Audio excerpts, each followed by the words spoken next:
Good afternoon, everyone, and welcome to Coffee and Conversations presented by the Bronx Chamber of Commerce. The program will begin in approximately 1 minute.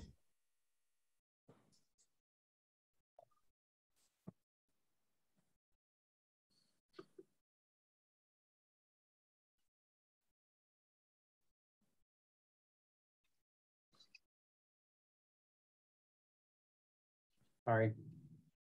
I have all equipment that I'm trying to turn off at the same time. Not a problem. It's a day in the life of Zoom.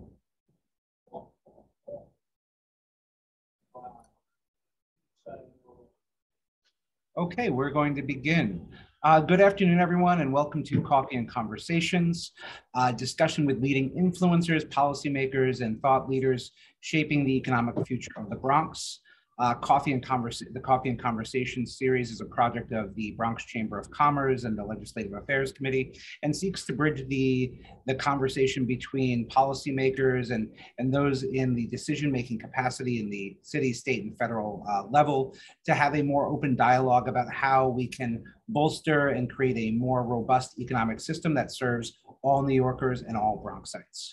Without further ado, I'd like to welcome Councilmember Julie Menin and our Bronx Chamber of Commerce President, Lisa Soren. Lisa, would you like to deliver some opening remarks? Absolutely. So I'm excited that this series is taking place. Councilwoman Menin, I had the pleasure of meeting you during a walkthrough in Councilwoman Althea Stevens' district. And I have to applaud you. You have been walking commercial corridors. You have been engaging in a lot of the hands-on work what we're doing with small business. So a huge shout out to say thank you. I mean, it's refreshing and it makes us feel good that our small businesses are being listened to. So the fact that you are our first speaker and we get to have this wonderful casual conversation. So thank you. The Chamber, as you know, we have spoken quite a few about our challenges during COVID, post-COVID. And I think now it's about trying to find resources, how to make the life of business owners easier, looking through regulations, education, advocacy on all levels, and what better person to kick off our mission and vision for this year than yourself. So I really appreciate you being here today with us. Thank you, Lisa. Thank you, Michael. It's great to be with all of you. And I'm very excited that I'm kicking off your series. So thank you for having me so much. Do you want me to do it again? I just want to give the audience a bit of an idea of where you're coming from, because I think that you actually bring to light so many real world qualities that we often don't get historically from council members. Councilmember Menin, you started in the trenches as a business owner down in the financial district through September 11th. You got involved in local politics in your community board. You then went into city government with the Mayor's Office of Media Entertainment, Department of Consumer Affairs, really being on the forefront of a lot of the programs that many folks who are entrepreneurs are just learning about today, but really you helped guide and create a lot of those programs, as well as setting a standard for reducing regulations and red tape in the city of New York. So I think it's just really important that our audience today, both on the Zoom and on Instagram and Twitter and Facebook and all of the metaspheres, knows that we really have an ally in government speaking to us today that embodies so much of what we all fight for. So without further ado, Councilmember Menin, please take it away. Thank you so much, Michael, and thank you, Lisa, for inviting me. Thank you for that kind introduction. I am very passionate about small businesses. As Michael said, I'm a former small business owner.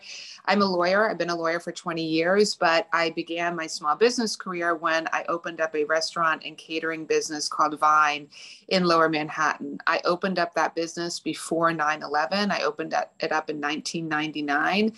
I had about 100 employees. It was a restaurant, a catering business, and a market. We were packed. Business was great. And then, unfortunately, 9/11 hit. My business was located a couple blocks away from what became Ground Zero. Every window in my business was blown out. The white grayish ash was in literally every inch and crevice of my business. My business was in the frozen zone, so we couldn't get food deliveries for months on end. And in the weeks and months after 9/11, I started a not-for-profit organization focused on small businesses, and we helped over 600 small businesses stay in Lower Manhattan at the time. That's how I first really got involved in public service, and quite frankly, I've stayed involved ever since. I have, as Michael said, served in city government a long time. Starting as commissioner of the Department of Consumer Affairs, where I launched a small business relief package where we instituted 25 reforms to lower fines on small businesses. Because when I got to Consumer Affairs, that was a revenue generating agency that was basically charged with, in my opinion, racking up fines on small businesses for no reason at all. For example, if one word in a sign were incorrect, and that was absurd. So I really tried to change the culture of that agency. I also, as Michael said, served as commissioner of media and entertainment and launched a number of initiatives, particularly focused on women entrepreneurs. And lastly, I served as the city's census director most recently, where New York City, I'm proud to say, came out #1 of all major cities in the country, meaning we are going to be getting more resources for the next decade. So it's just a little bit of background on myself.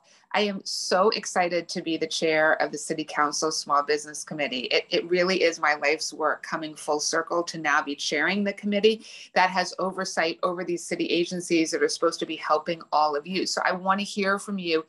I want to hear all the problems, the good, the bad, the ugly, because that's what I'm here for, to try to make sure that these agencies are doing what they're supposed to be doing, and most importantly, make it easier for you all to own and operate a small business in the city. So on that note, I am thrilled, and the timing couldn't have been better. This Thursday, in fact, we're going to be voting on my bill to create a one-stop shop portal. So basically what this does is it consolidates every single city agency permit into one website, one app, and it also consolidates fines. So for example, if you're opening up a new business, rather than having to spend a day, whether it be at Consumer Affairs or Department of Business or FDNY, you're going to deal with one website. It's also going to be an app, and it will contain every single license and permit you need. It will also contain the status of where your permit is. And then lastly, if you're an existing business, if you have any fines or penalties, you'll be able to pay them directly on the portal. So I'm so excited about this. It's going to be in a multitude of different languages. So we really focused as well on language access, because I know how important that is.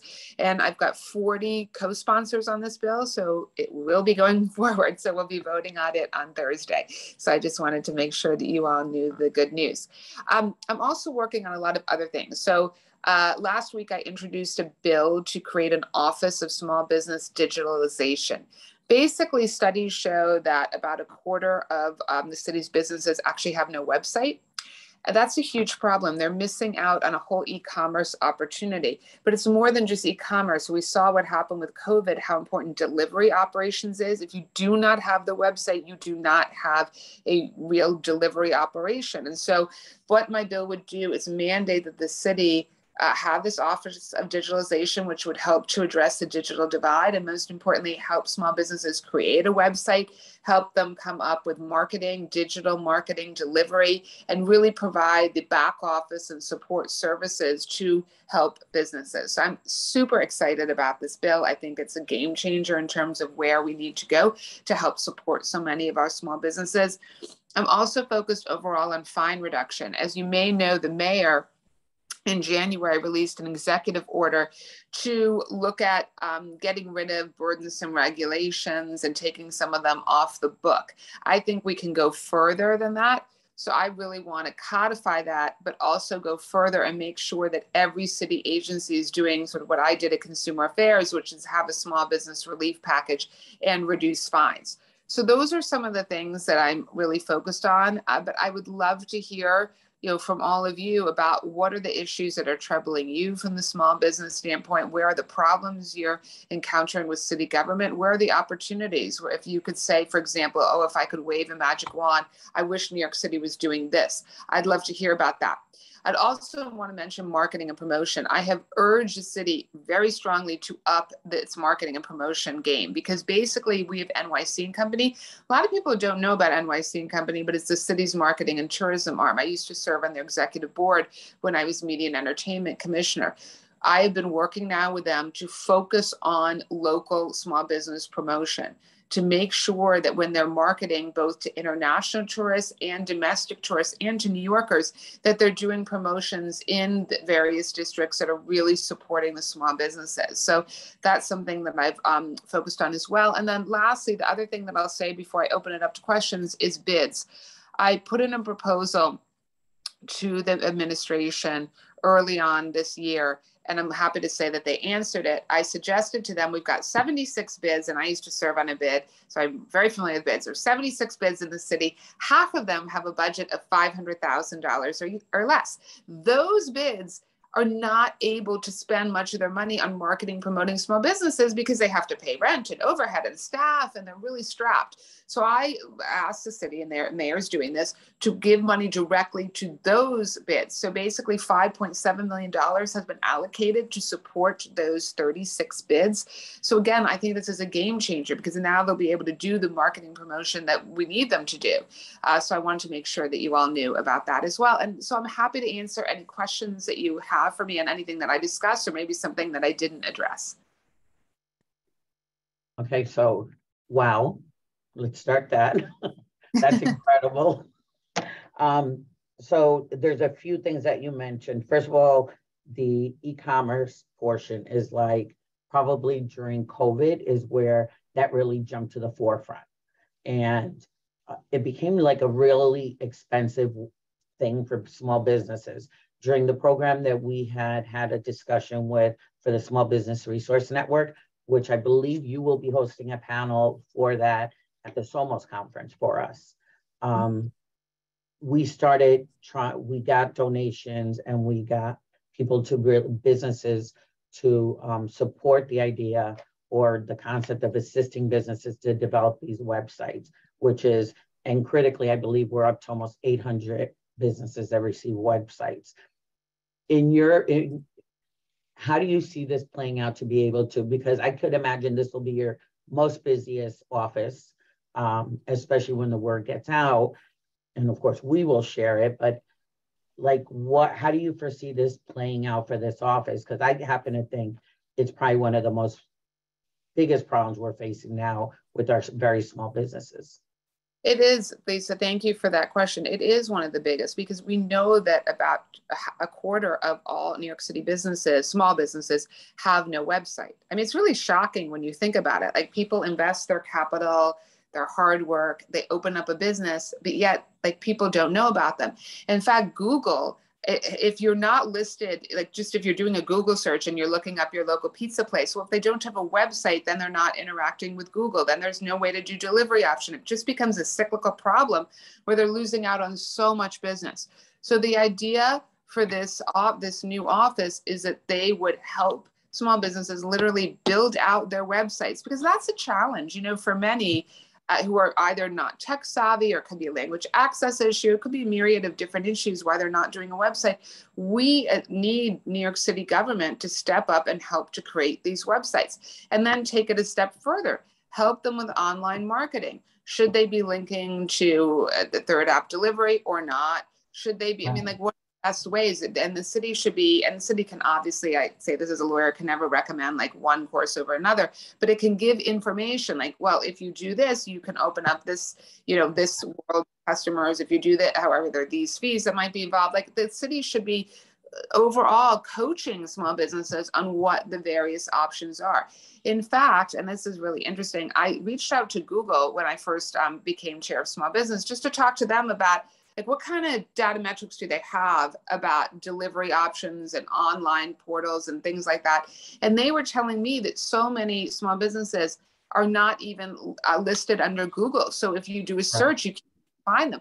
And there is actually a Google digital coach that will come to a small business and help them to register. There's no fee involved. So there's simple steps that this office can be doing to really make sure that every small business is digitally connected. And to that point, you're 100% correct, because here in the office, one of the projects that we took on under the Small Business Resource Network is to get companies to own their Google sites, which they don't understand. One, it's free. Right. And two, with that comes reviews. And even if you're not, you don't have to be a tech whiz, but by owning it, encouraging people to give you a review really builds up momentum. And we've been able to successfully do that for a lot of businesses. So Yes. something like that, always keep, self-promoting here, but the chamber can work side by side with any type of work that you put in place like that, because then it would just be an extension to what we're doing, and get more businesses under that umbrella, which is so very helpful. Well, it's interesting you said it, because I have another bill that I introduced last week along with Councilmember Althea Stevens to mandate that the city, which is running DYCD as the agency, obviously, that's running the summer youth employment. That was my next question. What this new bill does is I'm sorry, I didn't hear that. Did someone say something? No, I said DYCD was also on my list of questions. Oh, okay.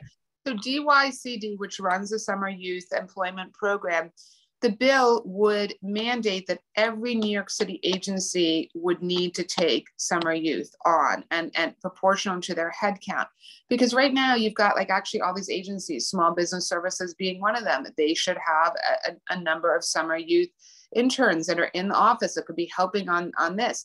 But the other part of the bill relates to the private sector and requires the city to come up with a program to work with the private sector to create summer youth jobs. And so why I say this is because, for example, in the hospitality industry, as we all know, there's a massive labor shortage, but there's also a tech shortage. Young people, there's no one better, and I say this as a mom of 3 teenage boys, no one is better at tech than young people, right? Let's just be honest. I mean, my tech abilities versus my son's tech abilities, as Apple Night and day. Not even in the same, shouldn't be breathed in the same sentence. So if we can have young people assist on this digital marketing, it's a win-win, because it's giving young people the skills and an entree into the hospitality or retail business or other businesses, and it's helping these small businesses. So that bill would be great, because it actually could pair young people who are interested in this in helping to create these websites and digital tools that small businesses so sorely need. That's amazing. Mike, I don't want to hog up all of the, but I will say one last thing. I'm sorry, because you mentioned last words. Lisa's slowly becoming an elected official by saying one last thing. One last thing. You mentioned about the contracts and the bids and the work that's being done with the city in partnership with business organizations. And it's just something, I don't know that you would be the person, but you're introducing all these amazing proactive business bills, which we applaud. One of the biggest concerns for bids, chambers, is when our contracts get assigned to DYCD. Because they can sit with the agency for 2 years, if not more, because they don't work business, right? So their paperwork and their expectations of everything that goes into a discretionary funding does not match up even a corner of what happens with an SBS, right? You got business to youth. I'm sure within their own realm, they're fabulous. But I just think that's something that as discretionary fundings are being released, new contracts and everything rolls out, it's critical. And I brought this to the Commissioner Kim and others. I'm not sure who decides that, but I think it's critical, because I guarantee you, us being one of them and a few bits that I'm aware of, their discretionary funding has been in a black hole for up to 2 years and not longer. So I'm just putting it out there. Thank you for bringing that concern. I mean, that is absolutely not acceptable under any means. It's just not acceptable. So one of the things that we can do is the city council, of course, has oversight. We have oversight over every single city agency. That is our job. And so to the extent that, like when I'm having an oversight hearing on SBS, I'd love to get more information, Lisa, on that, so that we can make sure we're asking those hard questions and that we are demanding answers. Perfect. Thank you, Councilwoman. Mike's gonna keep quiet now. Sure. Lisa, you did a great job. Thank you. And thank you, Councilmember. Councilmember, I just have to let you know that while we do have the Zoom chat going, there are questions going in. We're also on all the social media platforms, and there were lots of hearts and clapping hands to the Office of Digitization and also all the work to help bring our businesses into like the 21st century. So thank you for that. Wonderful. So just a couple questions. One of them comes from, let me just go through the chat box here, about the one-stop shop NYC business portal.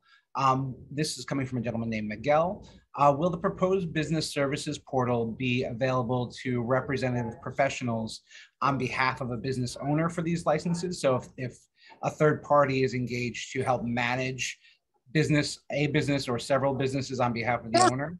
Yeah, sure. So that's up to the small business owner. If the small business owner wants to give you the information to log in, that's their prerogative to do so. It's their portal, it's their permit, it's their application. So yes, they can absolutely do that. And the bill becomes effective. The website and portal must be up November 1st, 2023. Nothing can stop the administration from putting it up earlier, but my bill mandates that it must be up by November 1st, 2023. So just wanted to make sure to give the time frame on that. Awesome. That is great. And then just a couple of questions. There was I concur with Lisa regarding the agency assignment for contracts. There are a few bids that are in the group. You know, there's a notion that business contracts should be with SBS or EDC and not with DYCD, because the registration questions for DYCD are so different from business portals. So that's something we can delve in further. And then about the small bids grant program, I've got to be selfish about this. I'm super grateful. I am one of those small bids. So thank you, Councilmember Menin. I know that you had presented this when you had first come on board to our small business advocacy group. And there's a question in the box of, you know, when do you anticipate the small bid grant program being launched? Yeah, so that is being launched. They're formulating a lot of the details on it. If you have questions, please contact my office if you're not getting answers from SBS. But that funding was authorized in this recent budget. So, you know, the SBS needs to make that available. So if anyone is not getting that funding, I really want to hear about it as soon as possible.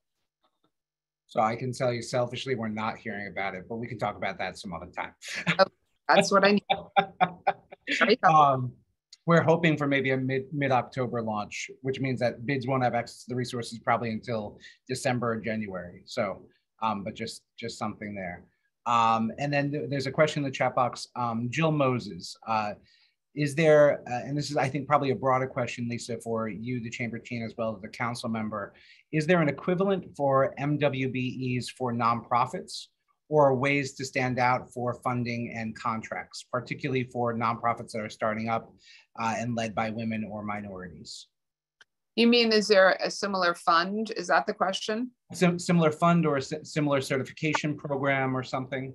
Look, so on MWBEs, what I will say is I think the city is nowhere near where we need to be on MWBEs. We held a very tough oversight hearing. I held it along with the contracts committee.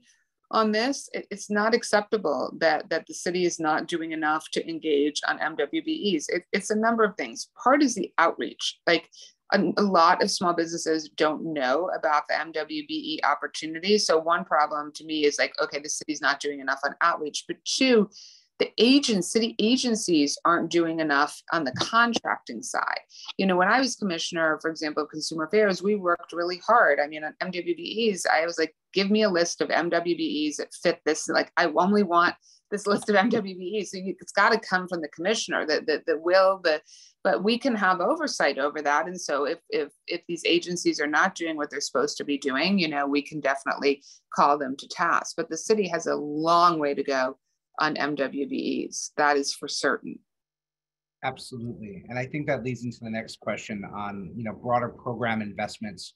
You know, the industrial and manufacturing sector has, you know, particularly in the Bronx, led so much important workforce work, but it's also one of the programs that doesn't really get a lot of love because it's not super sexy. You know, how can the city council, or how can SBS or the New York City EDC, you know, increase investments in the industrial sector? I know that you were a lead advocate for investing in Hunts Point and some of the larger redevelopment projects happening in the city, but are there other ways that the industrial sector can get a little bit more love? Yeah, certainly. I mean, part of it is working with city planning. You know, city planning is constantly looking at various neighborhoods and looking at and working, of course, with the city's Economic Development Corporation at economic opportunities and ways to increase that. So if there are particular sites, if there are particular businesses, like I would urge that you work directly with city planning and with EDC. I'm happy to make those introductions. If people need that, I'm happy to do that. But that's really, you know, what is the best way to be able to do it. But it's like when you say it's like not sexy, it makes me laugh, because like there's so many different sectors that people say that about. But like, look, at the end of the day, we have to look at the hard facts. We're in New York City and our job growth is lagging. We're lagging other cities comparably. We're lagging other cities in terms of, we've got a very stubborn unemployment rate. So we need to be using every tool in our toolbox right now economically to be able to drive growth and job creation. And so I think, to me, like that is incredibly important. So I'm happy to help on that. That's awesome. And I think that leads into the next topic that was brought up in the chat box, which is about childcare. And it also dovetails with, you know, going back to work in office.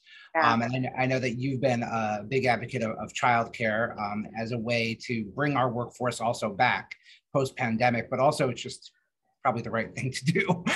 Could you talk a little bit about that? And then there's a specific question about, you know, how childcare agencies were there during the pandemic, but a lot of the vouchers that were promised or assigned to families are not actually received. Absolutely. By those. I'm so glad you're asking about this. So this has been mission critical for me. I'm a mom of 4. I know how difficult it can be when you have childcare issues. So right now in New York City, childcare is on average costing between $18,000 and $21,000. This is like completely unsustainable for the vast majority of New York parents. It's just ridiculous. So I have a package of bills. They are going to be voted on in the coming weeks. I'm really excited about it. They have a supermajority of some council members supporting it, and it's 5 different bills, and they get us to universal childcare. These bills position as the first city in the country to implement universal childcare. So I can't tell you how excited I am about these bills. They are a game changer. And when you talk about the childcare providers, one of the problems we have all these childcare deserts where it's so hard to find a childcare provider in those communities. We've had 1,100 childcare providers close in recent years.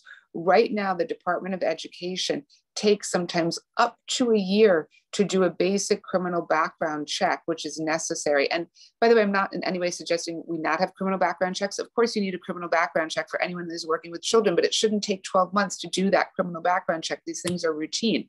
So the city is just making it so difficult for these childcare providers to operate. My bill actually gives grants to struggling childcare providers. It has a building certification program that makes it easier to build more childcare facilities throughout the city. It creates the entity that actually is going to implement universal childcare so that we can finally, once and for all, have this in New York City. So I am to say I'm over the moon ecstatic about this would be a vast understatement. It's a game changer. And New York City, we are going to be the leader in the country on this. That is awesome. And could you speak, because I feel like they're similarly attached, could you speak a little bit to maybe some of your thoughts of how we get our workforce to come back to our centers and support our local economies? And I think there's a lot of hesitation about remote work models and how do we balance that as a city in this post-COVID world? So this is like an enormous challenge, and anyone who says like they have the answer, I just don't believe, because it is a balance. Like on the one hand, of course we want everyone back in person. Of course we want that, because that helps. Let's just talk about what it does for small businesses. It helps our small businesses. It makes sure that people are going to restaurants and they're going to stores and they're going to Broadway and they're spending money on different things. I mean, it's important for so many reasons. However, at the same time, if we only say, okay, you can only have in-person work, we're going to continue to lose people from the city. I mean, the studies are showing that. The studies are showing that, and you're seeing it in the city workforce. Right now, in all of these city agencies are hemorrhaging employees because there is not a remote work option. So we somehow have to strike a balance between getting people back in the office, but yet for those who want a little bit of flexibility, providing a little bit of flexibility so we don't lose them entirely from the New York City workforce. Right, exactly. And I think that there's a really strong correlation between our workforce numbers and also how, patronizing bodegas and restaurants and all those things that make our local economies tick. And I think you are very active with the New York City Hospitality Alliance, and they're a really strong partner of the Bronx Chamber. Could you please speak just a little bit to, hospitality, the importance of hospitality, and how we can really ensure that, a lot of those mom and pops, restaurants, cafes, bars, nightlife establishments can still, kind of weather the storm through inflation and staffing shortage, and any advice that you might have on that? Yeah, I mean, look, again, I said to the mayor a couple of months ago, I think that the city should be doing a, we are open for business campaign that only targets local businesses, and it's targeted towards New Yorkers supporting their local businesses, but it's also targeted to tourists coming back to New York. We have to do this because it's tourism, hospitality. That is like the lifeblood and life engine of so many of our small businesses. And so NYC Company is critical in this, as I mentioned before, and I'm actually working with a number of different council members specifically to introduce them to NYC Company and make sure that NYC Company is providing the services to support small businesses, and particularly promoting small business corridors, commercial corridors, all of that. So for example, recently I did a joint meeting with Councilmember Felice to promote Arthur Avenue and everything that, in his district, the Bronx Botanical Garden, doing like cross promotions between, okay, you go to this site, maybe you go to the Botanical Garden, and then maybe you get a dinner here, and, making sure that NYC Company is doing that kind of work. So that's just going to be important, and we need to be doing that in districts all throughout the city. I mean, what's exciting is, and we have to remember, in New York City, we have some of the greatest creative talent in the world. We have these unbelievable ad agencies. Like, so when I was Commissioner of Media and Entertainment, we tapped into that. We leaned into that and had these ad agencies pro bono help us do different promotions, marketing. And so I've urged the city and the mayoral administration to do that, to tap into the incredible talent that we have here that loves New York City and that's willing to help create interesting advertising and marketing promotions to help support our small business corridors.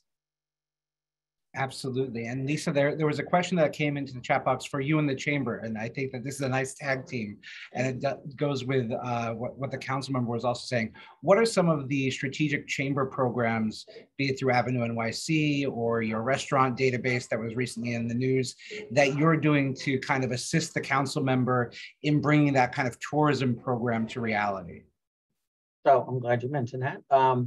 We were asked, so one of the things New York and Company we're familiar with, right? And I know that we have one or two people here from the Bronx that participate in. I don't think that the message gets out to all the boroughs. As an example, when New York City holds its restaurant week across all 5 boroughs, we had an average of, I believe, like 7 or 5 to 7 restaurants that were listed. When we decided to do a survey throughout the corridors to find out why restaurants weren't participating, the answer was they were not aware, right? So I think that, and we've started to develop this relationship with our city council representatives, and I hope with our electeds, about using the chamber as a point of contact, right? We have outreach specialists who are out there in the commercial corridors at all times. But if we ourselves don't have that information, right? It makes it difficult to share out. So the restaurant directory is something that I thought for us here, because no offense to Arthur Avenue, which I visit quite often, we also have another 1,000 restaurants across the Bronx that people aren't aware of, right? Who are probably just as good, and don't tell them I said so, better than Arthur Avenue, that we would love to be able to incorporate in that. And I guess this goes exactly to your point about the tourism. It's about bringing attention. So the chamber is working on that as we cross. And, over the course of the last 2 years, give or take under 2 years, we've been able to reach about 4,000 businesses face to face and have these engaging conversations. So the database is here. It's what do we do with it so that in working with visionaries like yourself, we can put all the work that we're doing into something that's productive across our borough. and in partnership, of course, with our other 4 chambers. So I hope that sort of kind of answers the question, Mike. The other thing is I have my 2 cents. No, but yeah, I'm sorry, 2 cents for the minority, since we're working on that and you're such a huge advocate. One of the biggest, and I brought this to the attention of anybody who would listen, when it relates to minority certification, we do that here proudly. We have an amazing young woman who sits at the front and that's all she does, 5 days a week, you know, all year round. So our biggest issues are 2. One is, once we get them certified, what do they do with it, right? It's not just a beautiful frame on the wall, it's a certification that should come of some value. Most of the businesses, as we're very well aware here in the borough, are under 20, under 10 employees across our beautiful borough, which makes it very difficult because the businesses we're certifying are so small that usually don't fit into the categories of being able to be part of these RFPs that get released from the city. My big ask has always been that the city, the state, everyone has a minimum to meet, 25% of the city contracts, so on and so forth.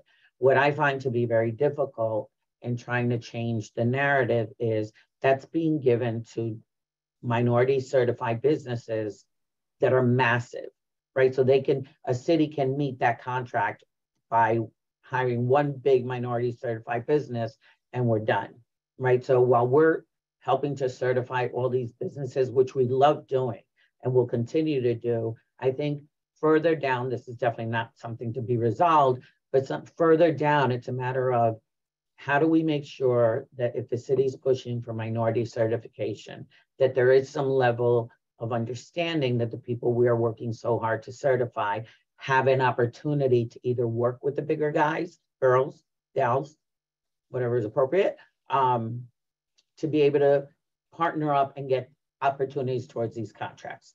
Just something food for thought, right? And another portion of that certification is we kicked off this year with Third Avenue as a huge partner and Ponce the Pride 365, which is providing services for the LGBTQ community in business education, certification, banking, financial. My memory is shot because I'm just writing notes on the other stuff. Sorry. Cultural competency in the financial sector is a huge part.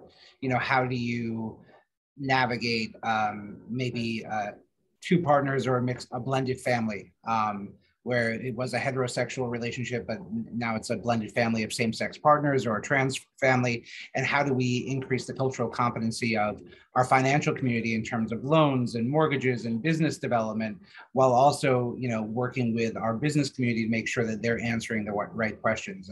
Lisa, that was a great program launch by the Chamber, the Bronx Community Foundation, and Ponce Bank, and I really want to thank you because I think you are the first Chamber of Commerce in New York City to host LGBTQ business navigator in your office, but also, you know, really putting the services where they're needed, and that's a huge part. So that's a big testament to your forethought. Partnership.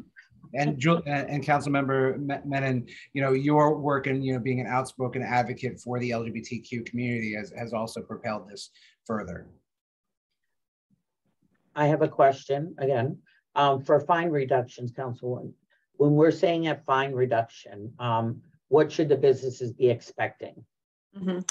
So, for example, thank you for that question, Lisa. When I was Commissioner of Consumer Affairs, a small business relief package that I implemented in 2014 had these 25 reforms. And what we tried to do is give businesses a chance to cure the violation. So 30-day cure period before getting the fine.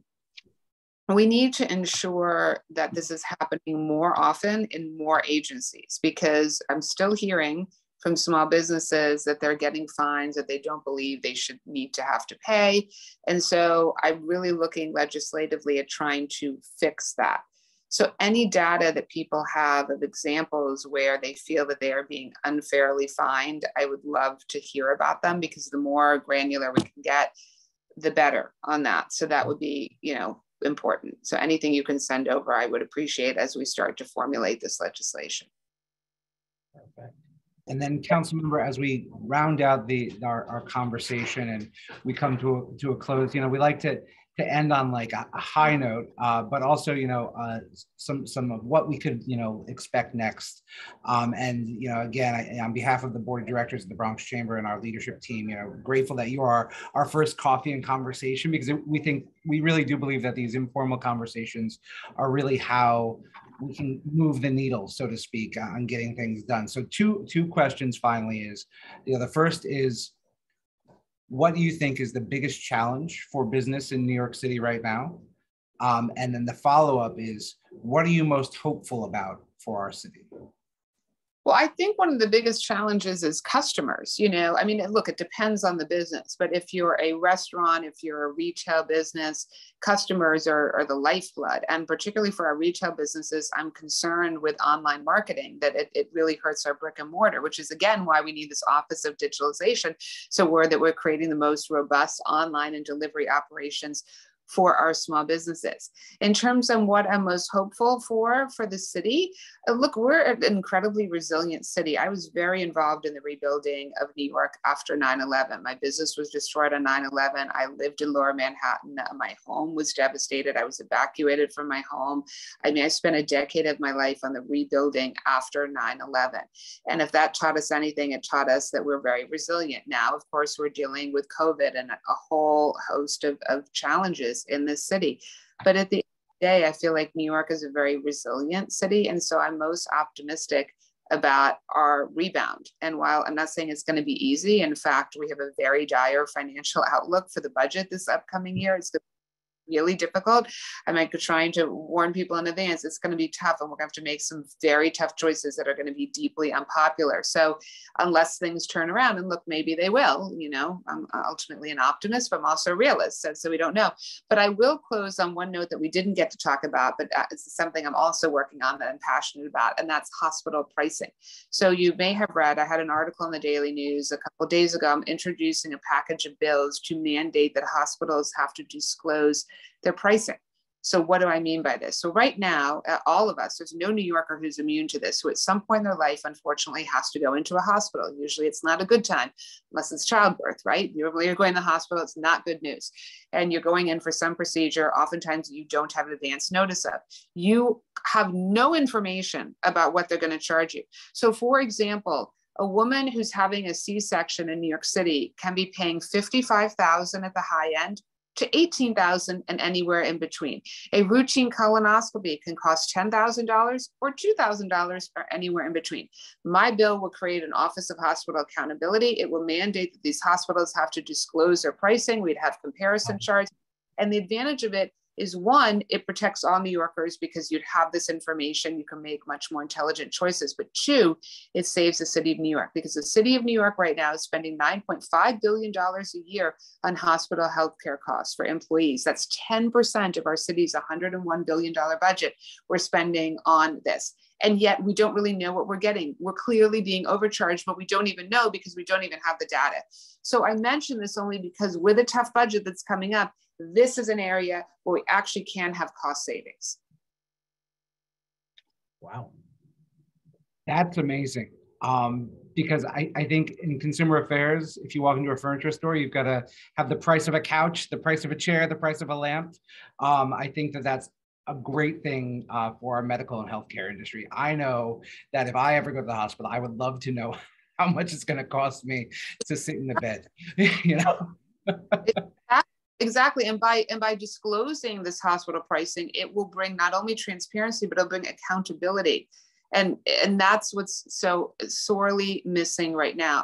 I started my career as a consumer protection attorney.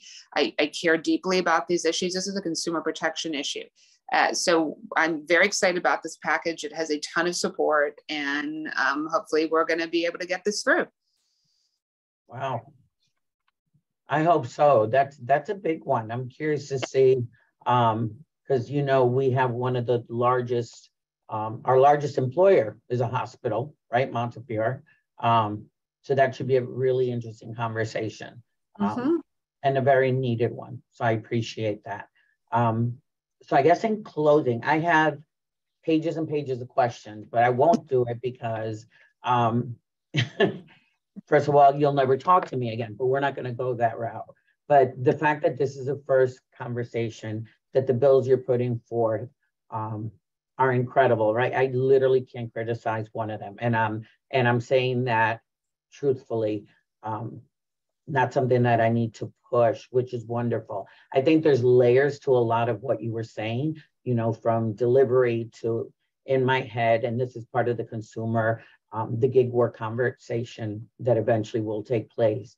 And all these layers that are about impacting businesses, and in this case, I want to use the word educate our businesses, because they come from so many different backgrounds and languages. And there's always this level of confusion as to rules and regulations or opportunities, right? It doesn't all have to be negative opportunities. So I have all these ideas and concerns and successes that are coming from businesses that I would love to share with you on behalf of the chamber. But I hear them, so please send them my way. Absolutely. But first and foremost, I really just want to thank you for taking the opportunity for our members to have an opportunity to chat, get to know you, know that your office is open. And I say this to all the listeners, it's not just because you're in front of us, because I had the opportunity to meet with you and do a walkthrough, and you're just as genuine and honest, and you're a visionary. I'm excited to be working on some of the corridors that we have discussed. So on behalf of the chamber, we thank you. You know, our goal here is always about keeping our businesses open, making it as easy as possible. And when it is challenging, know who to go to get that assistance, right? Because not everything is expected to be easy. And then educate. I'm a huge believer in training the trainer, right? If the city is overwhelmed or their budgets are being cut, then we should be that resource for you to be able to get. We have the team on the ground. We're here. Your conduit to your businesses. And we hope that you're able to use this in that way because the benefits of all this will be the economy of our borough. So thank you. Thank you so much, Lisa. I really appreciate that. My pleasure. Mike, any parting words? And, you know, I would just say, you know, thank you, council member, on behalf of our leadership team, the board of directors. I agree with Lisa. We cannot concur at enough about how nice it is to have someone who understands business in the council and understands the struggles. And, you know, we're very lucky to count you as an ally, and grateful for you participating in our very first coffee and conversations, or if we could do it in the afternoon next time, it'll be cocktails and conversation. I like that. Absolutely. And, you know, thank you so much on behalf of the entire Chamber of Commerce. And for the listeners out there, we have an action-packed schedule of coffee and conversations with the next one on October 5th being the regional administrator for the United States Small Business Administration, Marlene Centrone, followed by the week after that, Empire State Development, speaking about new programs the governor's launched in terms of direct grants and loans. And then Councilmember Rafael Salamanca will be joining us to speak about land use and zoning text amendments and how that can push along small businesses as well. So Councilmember, I've got to say, you set a very high bar for all the next speakers, but we are so grateful to you and your leadership in the council and just your service to New York City. Thank you so much. Thank you again for having me. Thrilled to be with all of you. I hope next time it'll be in person, and please don't hesitate to reach out on any issue in any way that you feel that myself and my committee can help to make it easier to own and operate a small business in the city. Music to our ears. Thank you, Councilwoman. Great. Thank you all. Thanks so much for having me. Have a great one. Be well. Bye. Thank you. Bye-bye. And for those members attending this afternoon, we will be sending a video recap of today's coffee and conversation, as well as a schedule of upcoming coffee and conversation. So please be on the lookout for your post-chamber thank you email and a recap of today's event. Our special thanks to the board members and members of the Bronx Chamber of Commerce for joining us today, and of course, the leadership of the Bronx Chamber of Commerce President, Ms. Lisa Soren. Thank you, Lisa. Thank you to our legislative chair, Michael Brady. Thank you. And we're a wrap. Thank you, guys. Bye-bye. Bye.